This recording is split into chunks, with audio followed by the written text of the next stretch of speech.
Boris Johnson says it is a moral duty to reopen schools, warns of widening gap between students. To view the full article, click the first link in the description below. British Prime Minister Boris Johnson says it is a moral duty to reopen schools despite the coronavirus pandemic, in a column written for the Daily Mail.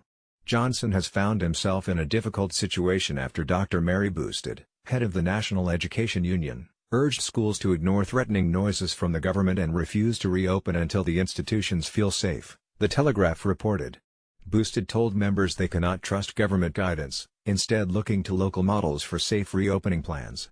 U.S. tops 5 million coronavirus cases, continues to lead world in infections and deaths. The latest iteration of government guidance is so unworkable that you can't trust it, Bousted said in a Zoom interview with the Telegraph. Local authorities and schools should take the confidence to do what they can do, and that will mean for many schools that they cannot have all children fully back in September. Now, the government's making threatening noises about that.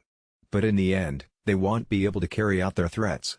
In a lengthy rebuke, Johnson laid out an argument for pushing for schools to open, saying that a failure to do so was socially intolerable, economically unsustainable and morally indefensible. In his Daily Mail article, Johnson cited a decline in the number of infections, which have fallen from an estimated 157,000 in early May to around 28,000 at the start of August. This pandemic isn't over, and the last thing any of us can afford to do is become complacent, Johnson wrote.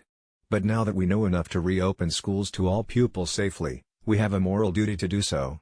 Because there is ultimately no substitute for a child learning at school to give them the knowledge, skills and wherewithal to succeed in life.